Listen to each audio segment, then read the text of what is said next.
Hello, everyone, and welcome back to the Stoic Compass. I'm Jim Walker, your everyday guide on this philosophical journey. And I'm Eleanor Vance, ready to delve into the depths of ancient wisdom with a modern twist.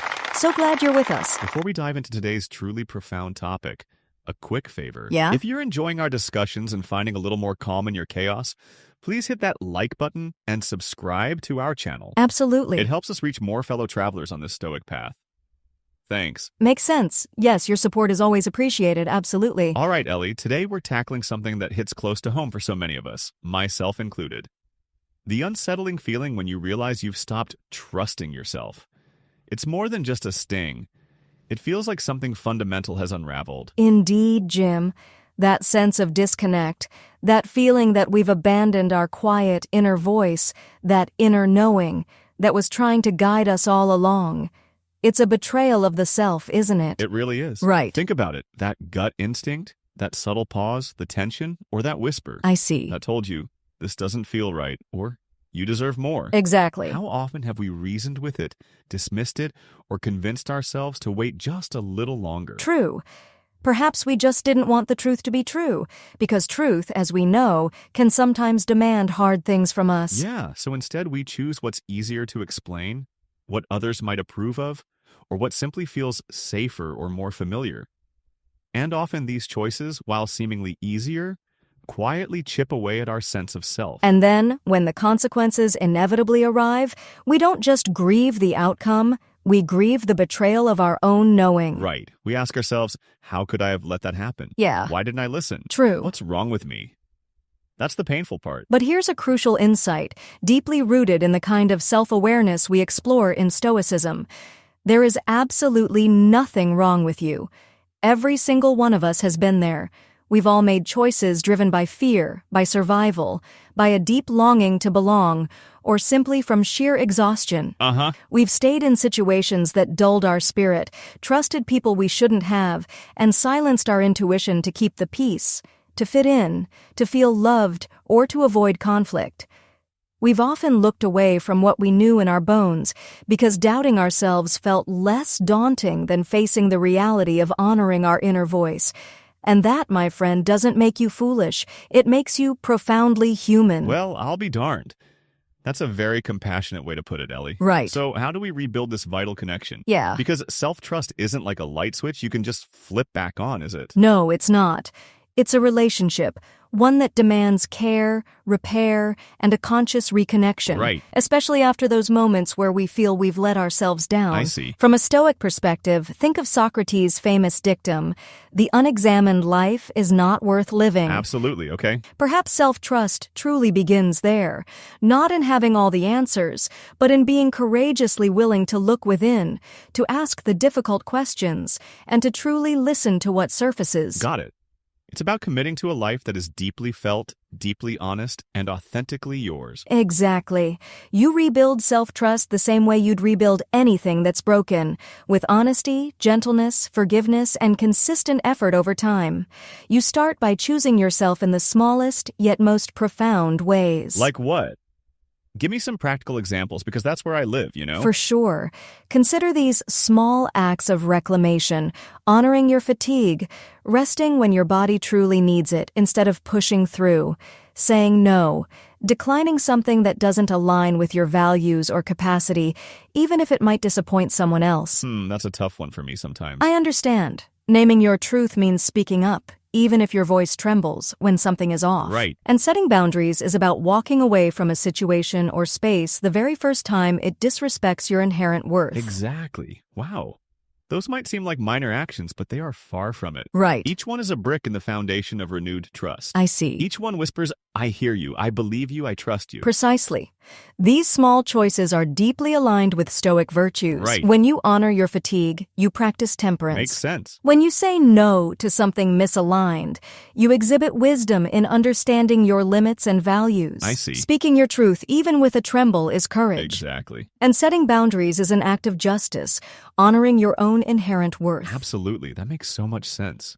So it's not just about feeling better, it's about acting in alignment with those core Stoic virtues. Exactly. And yes, Jim, along this path you might encounter anger. I see. Anger at past choices, anger at lost time, anger at how long you tolerated what you should have walked away from. Makes sense. Let that anger be there. It's okay. True. From a Stoic perspective, anger, in a healthy context, shows us where our boundaries were crossed. So it's like a signal? Yes, a signal.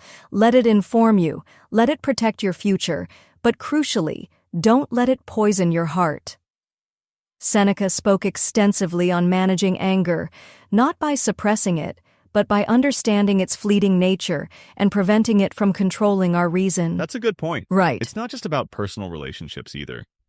This extends to every facet of your life where you might have stopped listening. I see. The job you stayed in long after it drained you. Well, yeah. The friendships that perpetually left you feeling depleted. Fair enough. The boundaries you failed to uphold. Right. The times you made yourself small, agreeable, or invisible to avoid rocking the boat. I see. And the dreams you shelved because someone told you they weren't realistic. Exactly. We all have these chapters in our story. Right. But they do not define the entire book. Exactly. What truly defines you is what you choose to do now. And right now, you have the profound opportunity to come home to yourself. Right. Not the version of you who performs for applause, or the one who constantly people pleases, or the one who relentlessly hustles for a sense of worth. Makes sense. No, I mean the real you, the one who always knew. Yeah. The one who loved freely, felt deeply, and dreamed wildly. Absolutely. The one who whispered the truth even when you weren't ready to hear it. That authentic self was never truly lost. Only buried beneath layers of expectations and fear. True. And now she's surfacing. Exactly. He's awakening. Got it. They are rising. From a Stoic perspective, this is aligning with your truest nature.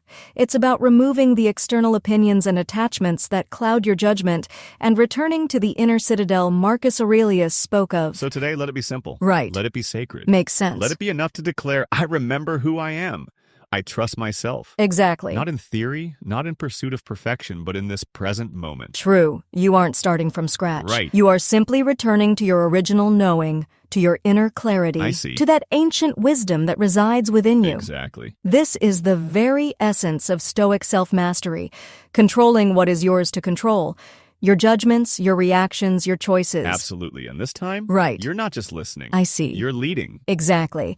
Let's reflect on that idea of leading, Jim. Right. This isn't passive acceptance. I see. This is active, conscious choice, rooted in reason. Right. So when that gut feeling, that inner knowing surfaces, instead of second-guessing it or letting external pressures sway us, I see. we pause. Makes sense. We use reason. Exactly. And then we act. Precisely.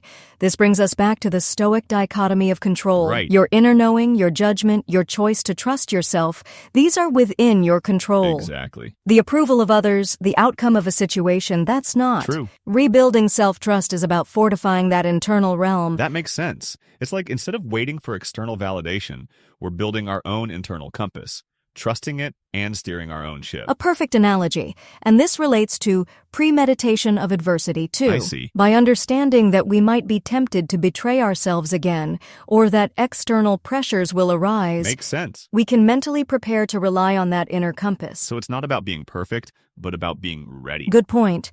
It's about cultivating resilience, knowing that setbacks are part of the human condition, but our response to them and our commitment to our inner truth is always ours. And the emphasis on the present moment. Right. I get that. Makes We sense. can't change the past times we didn't listen to ourselves. Exactly. But we can make a different choice right now. Exactly. Dwelling on past regrets or future anxieties keeps us from making those virtuous choices in the present.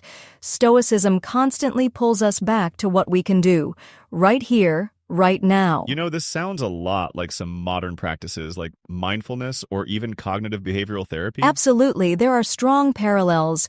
Both mindfulness and CBT encourage us to observe our thoughts and feelings, to identify limiting beliefs, and to challenge unhelpful patterns. Stoicism, however, takes it that crucial step further. What's that extra step? Action. Stoicism isn't just about observation, it's about using that self-awareness to deliberately choose a virtuous response. Right. It's about aligning your actions with your deepest values, even when it's difficult. Makes sense. It's mindfulness with a prompt to act. I see. So you're not just acknowledging the feeling of self-doubt, you're actively choosing to listen to your inner voice and take that small act of reclamation, even if it's uncomfortable. Precisely. This consistent effort, these small daily choices, They are what build the bridge back to self-trust. Makes sense. It's how we move towards becoming that ideal Stoic sage who embodies reason and virtue, even if perfection is unattainable. Absolutely. Well, Ellie, this has been an incredibly powerful discussion. I know I'm feeling inspired to really lean into those small acts of reclamation and rebuild that self-trust, one mindful, virtuous choice at a time. Me too, Jim. And for everyone listening, we encourage you to join us on this journey. Yeah. Start by acknowledging that inner voice. Makes sense. Then choose courage, choose honesty, choose yourself. Absolutely. And watch as those small, consistent efforts transform your life. Welcome home, my friend. Right. Thanks for hanging out with us on the Stoic Compass. Makes sense. Until next time, stay curious, stay engaged, and keep trusting your inner wisdom. That's right. You're worth it.